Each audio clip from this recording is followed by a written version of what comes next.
Morning folks, Monday morning. After what's been a rubbish weekend, had some pretty crappy weather, but well, it's January, so first of all, should I really be surprised about that? But secondly, all the reports that I could find, with the exception of the BBC reports, said this weather was coming in hard, it was going to hit us at the weekend and then disappear off just as quickly as it came in. That's pretty much how it looks. What else has been happening this weekend? Well, I've been feeling kind of ill for the past sort of 10 days. Right now I can't decide whether I'm not feeling ill anymore or whether I'm just sick to death of feeling ill and I'm just going to crack on anyway. I might be feeling better. I must be feeling a bit better. So what else has been happening this week? Well, excuse me.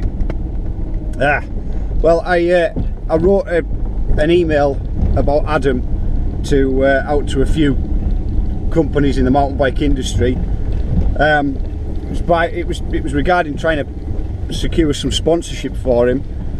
It was by no means a begging letter, but I was honest in the idea that, you know, he's a 15-year-old lad in full-time education.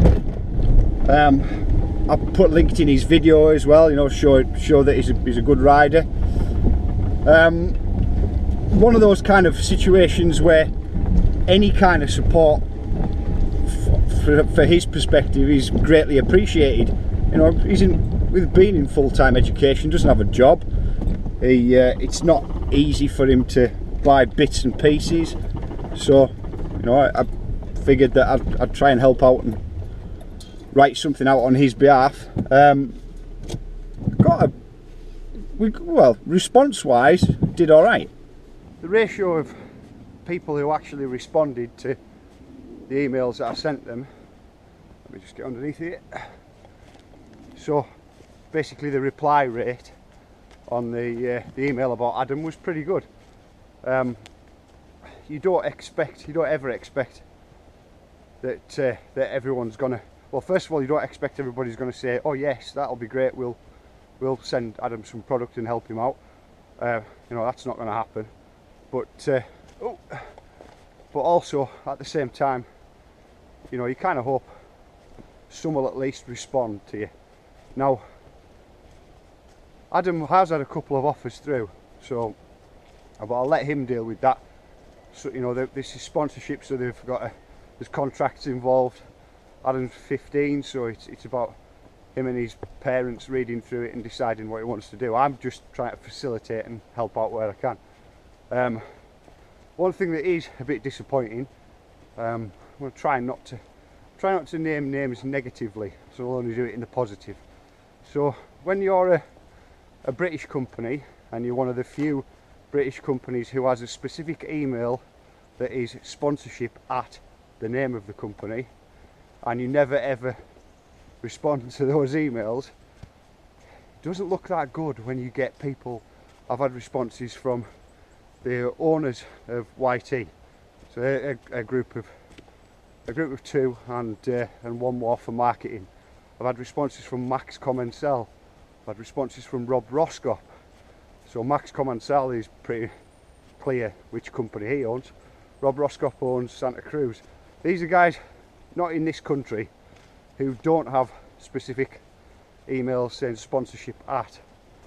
So to be here in this country, have that set up, just never ever, not even you know, it's not something that we want to do at this time, not even just a quick email back or a copy and pasted email. It's not a very good form, is it? It's a pretty busy week ahead in terms of what I want to get done here and what I want to do. It's fairly structured. There's tasks that I just need to have done for this week, multiple and varied. I'll try and show you them through vlogs. I'm going to switch over to headcam now though, and kind of that'll make things a bit more hands-free for while I'm wandering.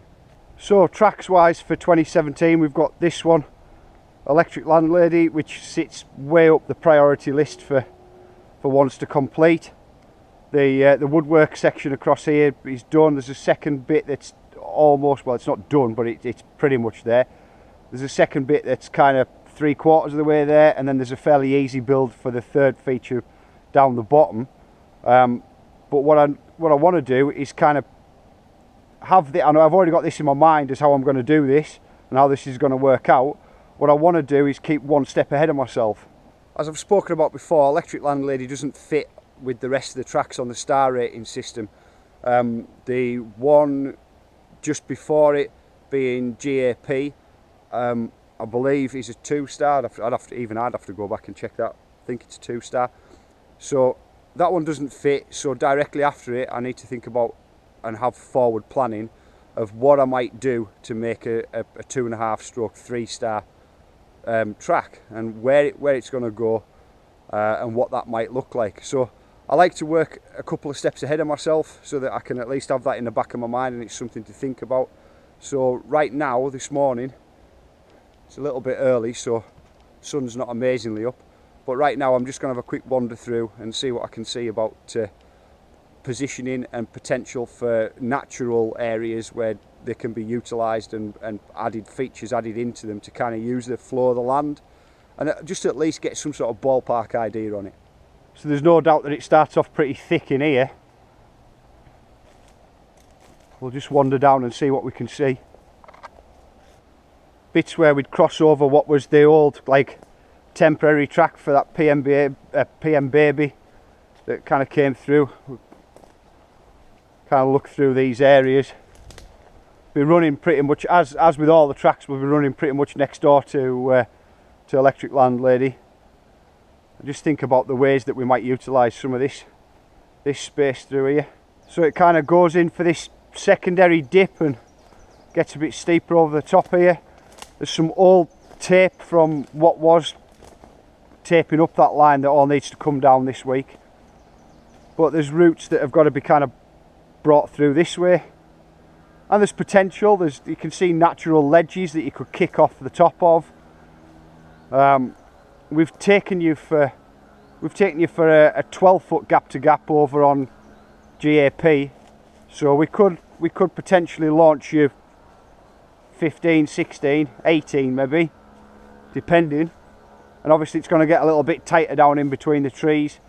There's the third feature for Electric Landlady going in there. As I say, this is one of the jobs this week, that this old tape needs to be basically cut off and bin bagged up. So for the purposes of thinking about this next track in the progression series of it all, I kind of have to discount what's going on with Electric Landlady right now. That is a track it's going to have 3 big hits on it. Doesn't fit with the progression, and so it's kind of a one-off, and as I said, kind of discount it. So the next thing I need to decide upon, and it can kind of sleep in the back of my mind for a little while, but what kind of track am I going to do for the one that goes in the natural progression after GAP? Right now, I'm kind of feeling like I've got my fix of techie, twisty stuff in the pinball section on Get to the Chopper and in parts of Gasoline Alley. So it's kind of taking the Gasoline Alley theory and ramping it up a bit. So maybe I'm thinking about like a multi-jump track, like a lot of little kicks, with maybe one feature in there that is that next step up from the GAP, the gap jump, the 12-foot. You know, kind of put that in as this is your next one to have a go at, but then the rest of it just being like lots of little trickable or tweakable features. But it's one to sleep on right now. I'll be honest with you, I do a lot of my finding of inspiration through watching tracks that are built in Squamish over in BC. I get a lot of inspiration from those videos, so maybe one night this week, maybe a pot of coffee and sit and watch a few of those is the way forwards. For now, let's get some firewood sorted.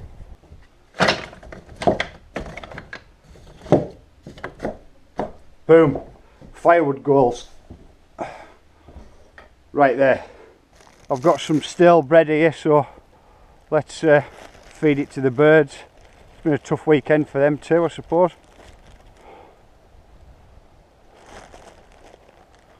Chuck some out there.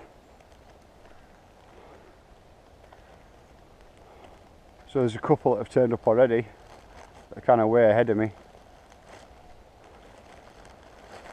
He's sizing it up.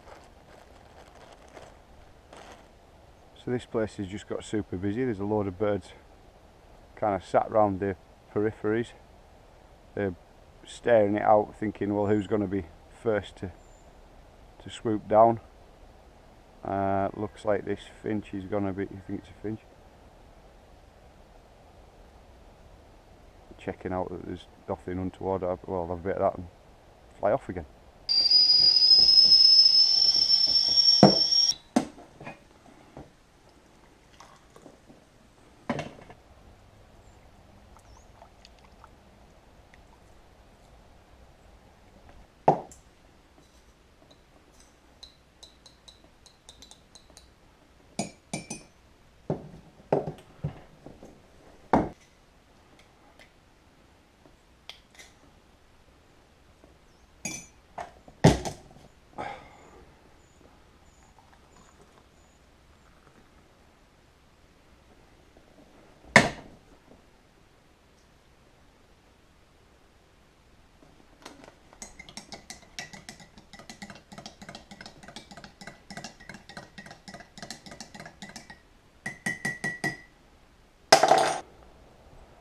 Result.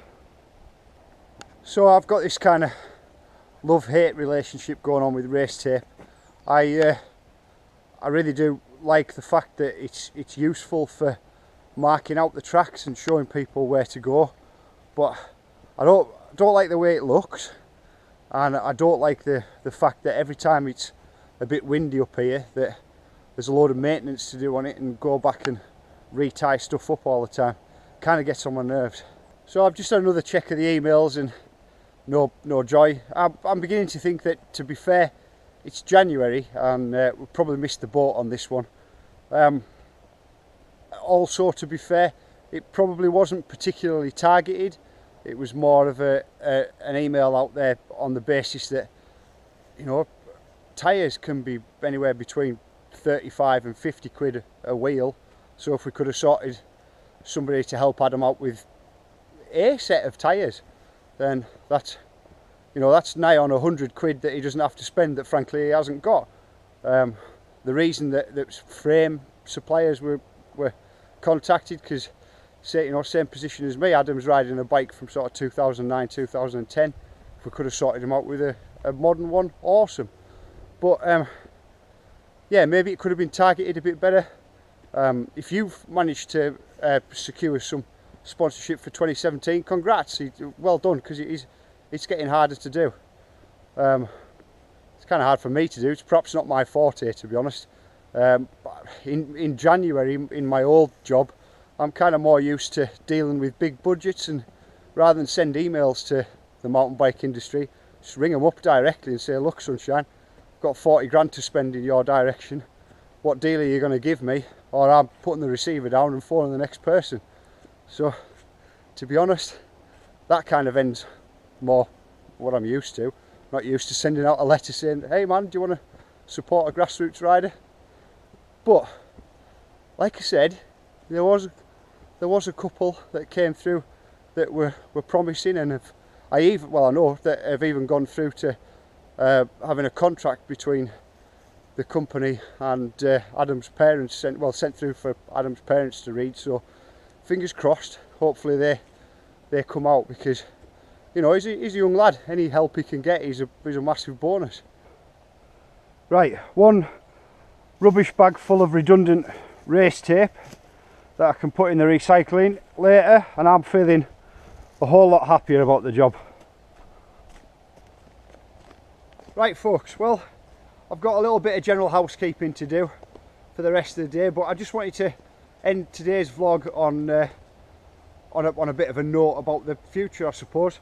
I got a lot of messages over the Christmas break and like the New Year's break sort of thing from people saying, hey man, you know, could you upload a bit more vlogs or do a bit more on the vlogging side of things? We like watching them.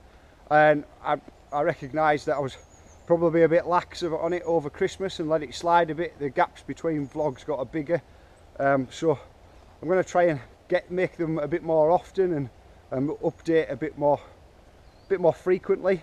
There's no way I'm going to commit to doing daily vlogs, and that's not something that I want to do, but I am going to try and make them happen a bit more regular for you. So with that, I'm going to stick the gloves back on and we'll get the rest of this squared up. See you all soon. Thanks for your time.